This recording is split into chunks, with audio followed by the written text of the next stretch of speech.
What if I told you that sounding smart is actually the exact reason your team is secretly ignoring you? Oh, I see this all the time. It is a classic trap. Right. Like you walk into a meeting, you pull up your meticulously designed slide deck, and you just start throwing around these massive, impressive words. You know, the really heavy corporate jargon. Exactly. You stand there and tell the room that we need to facilitate a discussion or discover the root causes. Prioritize key deliverables. Yes. Or resolve the outstanding issues. And without even realizing it, you've just built this massive, invisible brick wall between you and your colleagues. It happens every single day in corporate offices around the world. I mean, we inherently confuse academic, heavy vocabulary with professional competence. Like we think big words equal big respect. Precisely. We think if I sound like a textbook, they will respect my authority. But in reality, Yeah. you just sound like you're giving a lecture to a room full of hostages. A room full of hostages? That is so accurate. Yeah, it completely kills the collaborative energy in the room. Everyone just shuts down. I have to confess, I am incredibly guilty of this. Oh, really? Oh, absolutely. I used to go into meetings with my boss and intentionally say things like, well, let us review the metrics and implement a solution. Well, very formal. Yeah, because I was terrified of sounding underqualified. I wanted to wear, the linguistic tuxedo. The linguistic tuxedo, I love that. But today, we are taking that tuxedo off. Welcome to a brand new deep dive. And I am looking right at you, our listener, because today's mission is entirely dedicated to a stack of notes that you sent us. And it is a fantastic stack of notes. It really is. We are decoding the language of effective professional business meetings. Specifically, we're mapping out the journey from basic B1 level participation to advanced B2 mastery in English. Looking through this linguistic roadmap you provided, what really strikes me is that this isn't just a list of vocabulary words to memorize for some exam. Right, it's not just a flashcard exercise. No, not at all. It's a psychological toolkit. Yeah. It details the exact phrasal verbs used in everyday office scenarios to actually build professional rapport. And because nobody wants to listen to two people just read a dictionary for an hour, we are going to use this toolkit to build a continuous, real-time story. I like this approach. Yeah, we are going to recreate a chronological business meeting. Literally from the moment you pour your coffee and pull out your chair, all the way to the final wrap-up before you walk out the door. So we're tracking a full meeting life cycle. Exactly. We'll be layering in the 20 most crucial B1 and B2 English expressions totally naturally. We're going to track a fictional crisis to see exactly how these words basically save the day. But, before we start the clock on that meeting, I think we need to address the elephant in the room. Which is? Why do native English speakers favor certain types of words in a meeting? And why does that tuxedo vocabulary fall so flat? Oh, right. The sources you sent point to this really fascinating tension between Latin-derived vocabulary and English phrasal verbs. It's a massive distinction. It really is. And if you learn English as a second language, especially if your native language is Spanish or French or Italian or Portuguese, you naturally gravitate toward those Latin-based words. Because they're cognates. They look familiar. Yeah. They sound formal, they look like the words, and frankly, they just sound intelligent. They do. But the mechanism behind how native speakers hear them goes all the way back to the year 1066. Wait, we're going back 1,000 years for this. We have to. Back to the Norman conquest of England, French-speaking Normans became the ruling class. Right, William the Conqueror and all that. Exactly. So for centuries in England, French and Latin became the languages of the royals, the courts, the law, and academia. Okay, so high society words. Yes. Yeah. Meanwhile, Old English, which has those Germanic roots that remained the language of the peasants, the farmers, the people who are actually out in the mud building things. So that class divide literally baked itself into the English language. Absolutely. It is still there today. Yeah. Even now, words ending in like terrination or terrelity or terrelize. Words like communicate or facilitate or prioritize. Precisely. Those words carry a historical echo of the aristocracy. They belong in a royal court or a university lecture hall. That makes so much sense. So when you drop them into a spontaneous, casual brainstorming session, native ears subconsciously register them as rigid, top-down, and academic. Let's test this with the in-depth analysis from the listeners' notes, because they gave a really good example. Let's hear it. Imagine our fictional project is failing. You need to address the team.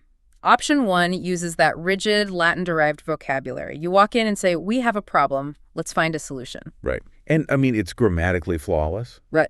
But psychologically, it's like a brick just dropped on the table. Oh, Greg. Yeah. We have a problem. It's a very heavy, inescapable declaration.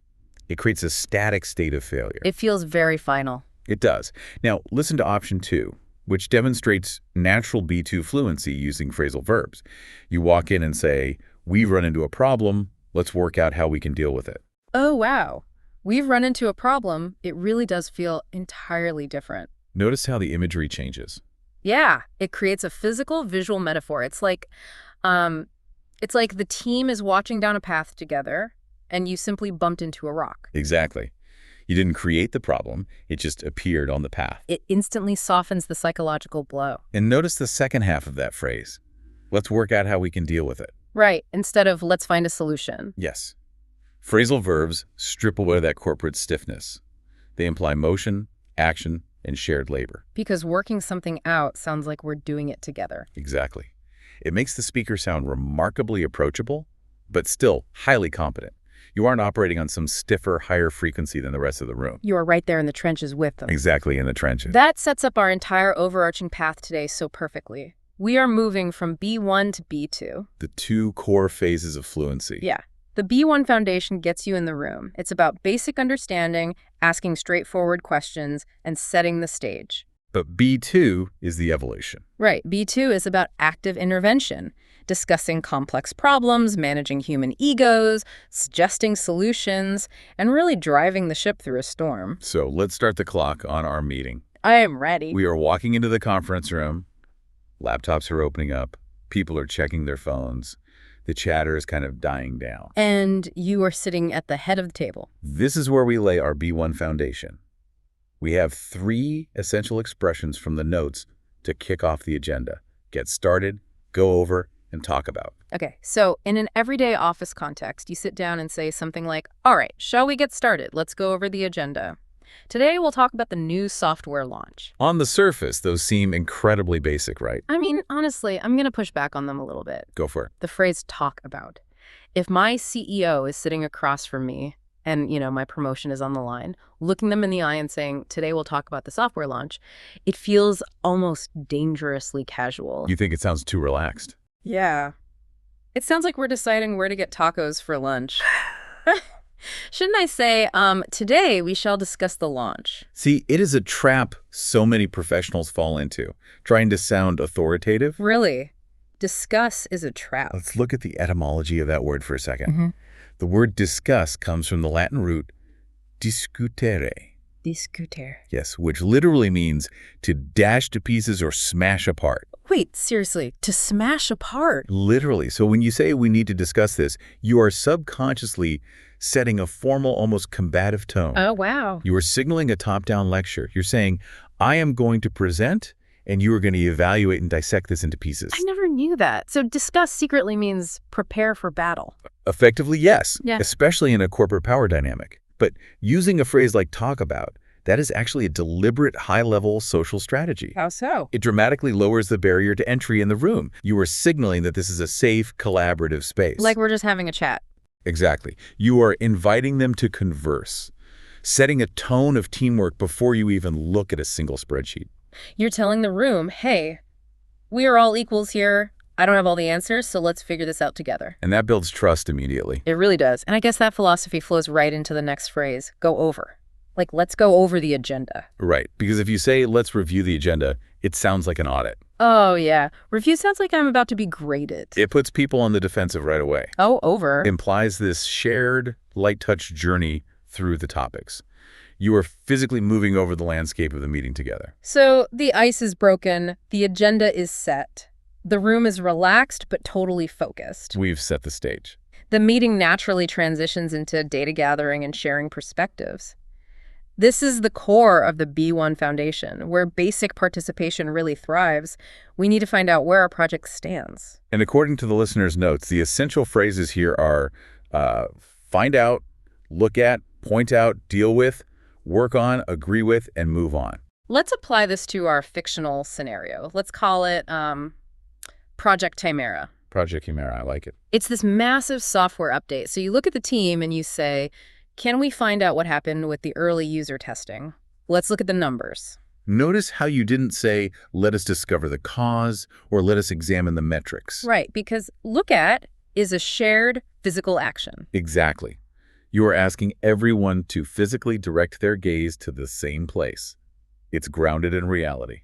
And when someone starts rambling, or maybe the data gets really messy, the sources give us this great clarifying tool, the phrase point out. That's a powerful one. You can say, I'd like to point out one problem with these numbers. Point out is brilliant because, again, it relies on a physical metaphor. It's like actually pointing a finger. Right. Imagine a massive tangled pile of wires on a desk.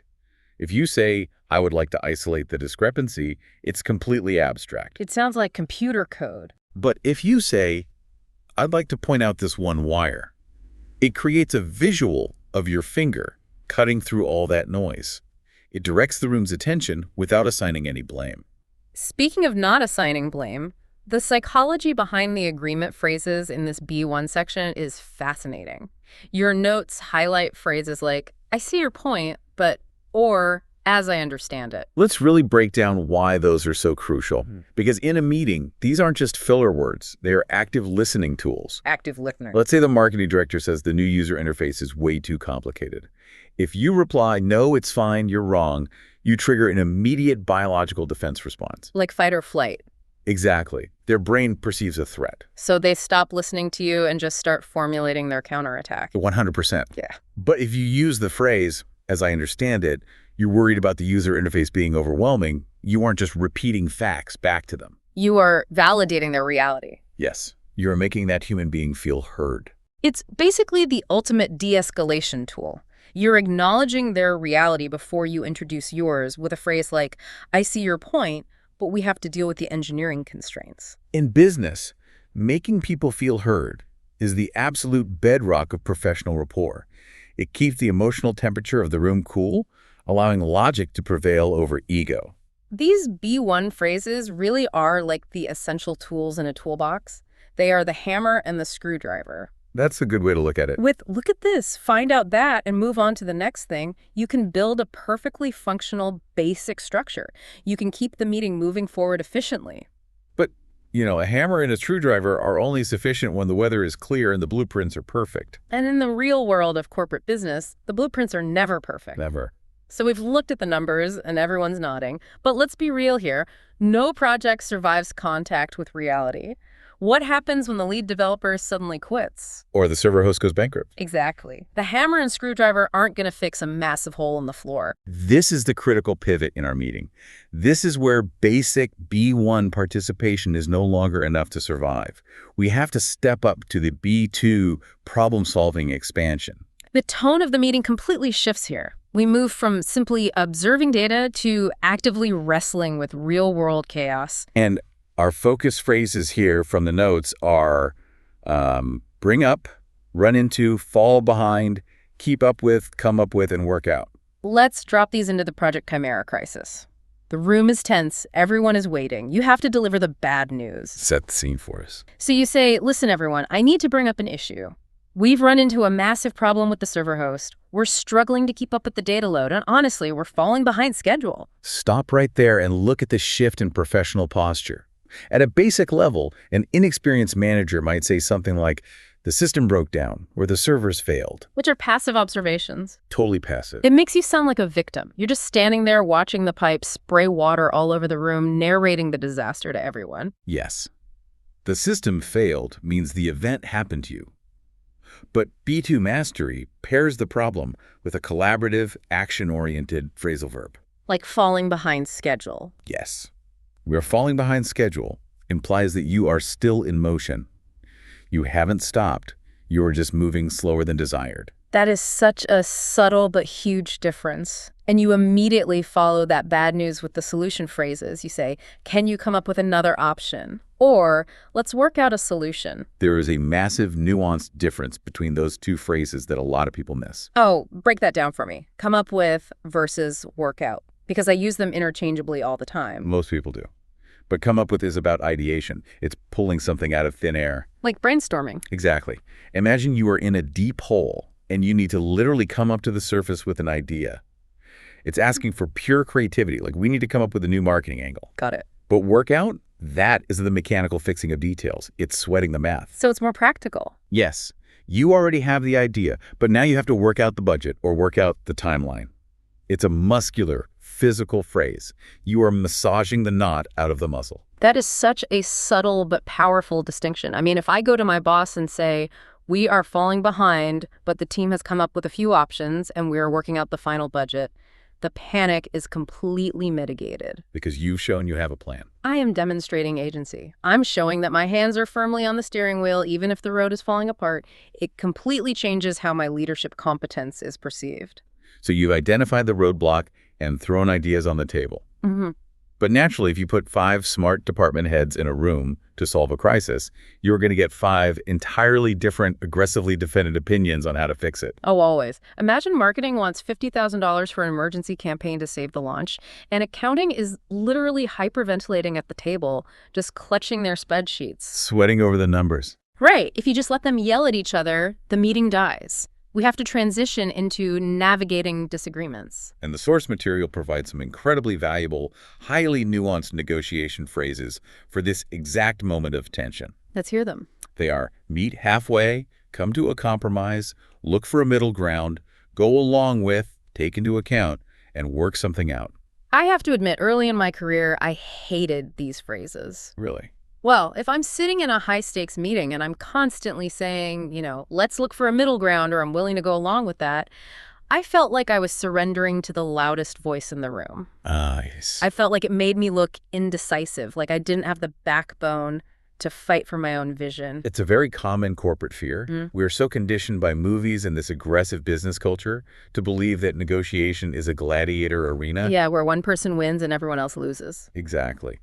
But in the context of advanced B2 mastery and high-level leadership, seeking compromise is never a sign of weakness. How does saying, let's meet halfway, actually project strength? Because it sounds like giving up ground. Because a business meeting is not a debate club. The ultimate goal is progress. If you dogmatically pound your fists on the table and say, we must prioritize fiscal responsibility and freeze the budget. You sound like a dictator. You aren't showing leadership, you're showing rigidity.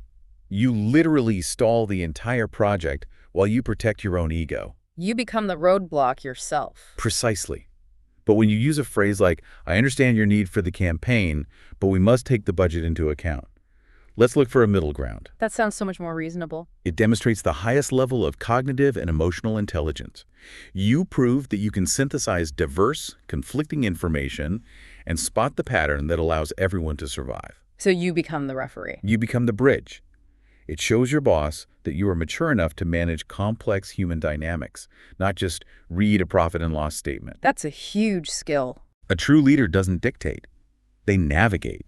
And these B2 negotiation phrases are the precise language of navigation. So when I say marketing, I hear you, but let's see if we can work something out that keeps accounting happy. I'm actually taking absolute control of the room. You honor. I'm the one guiding us out of the deadlock. That is a massive paradigm shift. You become the undisputed facilitator of progress. Okay, so we've navigated the storm.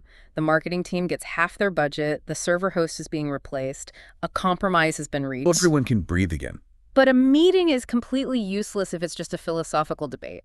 We can meet halfway all day long, but eventually someone has to leave the room and actually do the work. This is where we anchor the meeting back in reality. It's time to assign tasks and define the actual metrics. The theoretical part is over. Our primary B2 expression for this phase from the notes is take on, and the sources also provide this vital, data-driven vocabulary: go up, go down, drop, rise, make money, and lose money. Let's look at the everyday application of these. Yeah. You point to your lead engineer and say, I need you to take on this server migration. Or, I'll take care of the budget approval. We need to get this done today. And when discussing the fallout of the crisis, you use the metrics phrases like, because of the delay, our user retention went down, but our overall costs have also dropped. What really stands out about this specific vocabulary is how visceral and physical it is. Yes. Think about the phrase take on. It has this undeniable physical weight to it. You are taking a burden onto your own shoulders. Or hand over, like I'll hand this over to Sarah. You can almost see the physical transfer of the project file across the table. It creates a tangible mental image. It's very different from saying, Sarah will assume responsibility. Assume responsibility happens in a legal contract. Handover happens in the real world. Grounds the action. I always compare this specific phase of the meeting to a relay race. We've all run our laps in the discussion. We've sweated out. But now it's time for the handoff. The baton pass. Exactly. Saying, I'll take on this task is the verbal equivalent of passing the baton. If the language isn't explicitly, physically clear right here, the baton gets dropped. The runner takes off without the stick. And a week later, everyone is pointing fingers, wondering why the project failed. Exactly. And those physical metrics phrases do the exact same thing. Go up, go down, drop. Saying sales dropped feels like a rock falling off a cliff. It's immediate. It's urgent. It creates a shared reality where everyone in the room knows exactly what the stakes look like, far more than some sanitized phrase like, we experienced a decrease in revenue. You are defining the rigid borders of reality before everyone leaves the room. Which brings us to the home stretch. The tasks are assigned, the batons are safely in the hands of the runners. But this is the exact moment where 90% of professional meetings completely fall apart. It is the great tragedy of corporate communication. It really is. Teams do all the hard work wrestling with problems in the middle of the meeting, and then they completely botch the exit, leaving the room with lingering toxic confusion. We call it the meeting bleed out.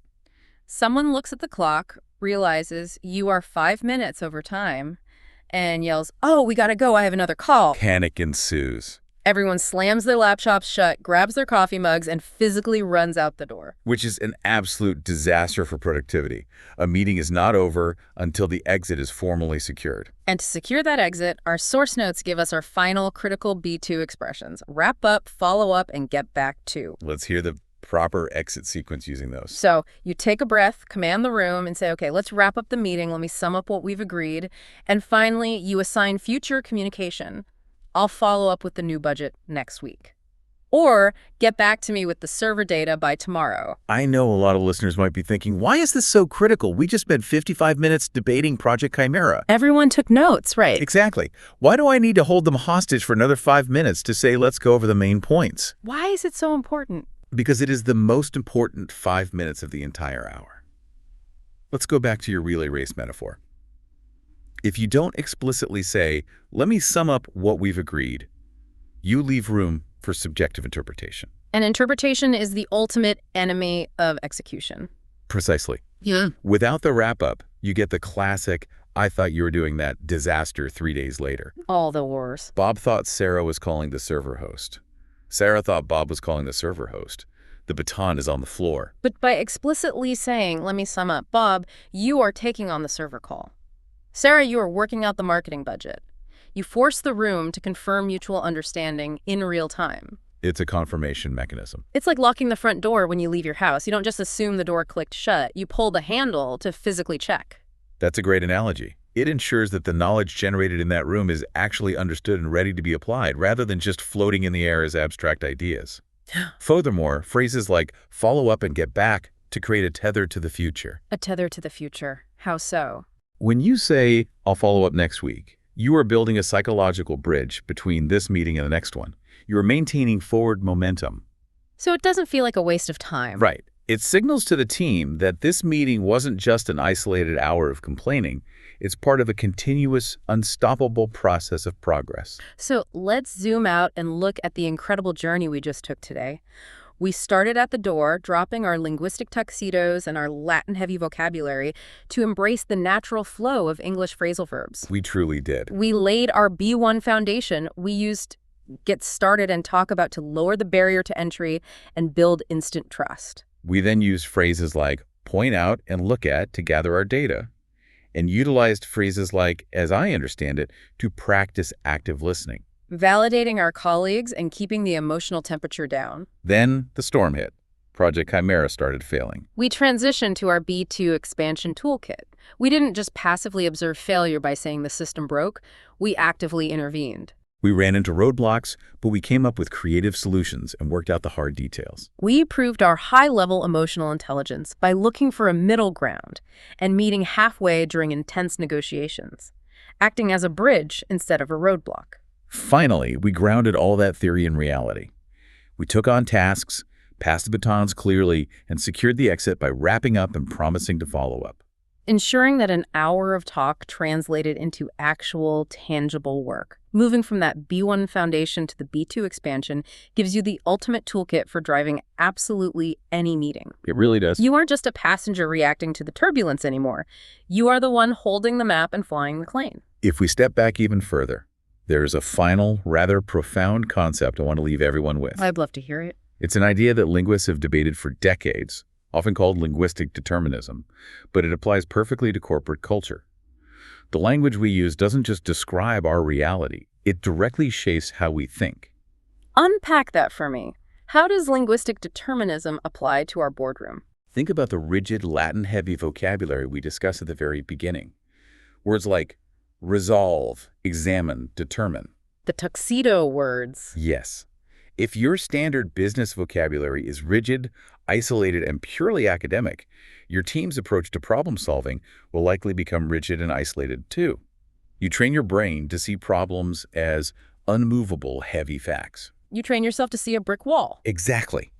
But by mastering the fluid, dynamic, action-oriented nature of English phrasal verbs, by talking about running into things, working them out, moving on, and meeting halfway, you aren't just changing how you sound to your CEO. You're changing yourself. You might actually be rewiring how your brain approaches adversity itself. You're building a mental framework where everything is navigable. A problem isn't a brick wall, it's just a rock on the path that you can walk around together. The words don't just describe the meeting. The words create the meeting. That is an incredibly powerful takeaway. I want to say a massive thank you to you, our listener, for providing the materials for this deep dive.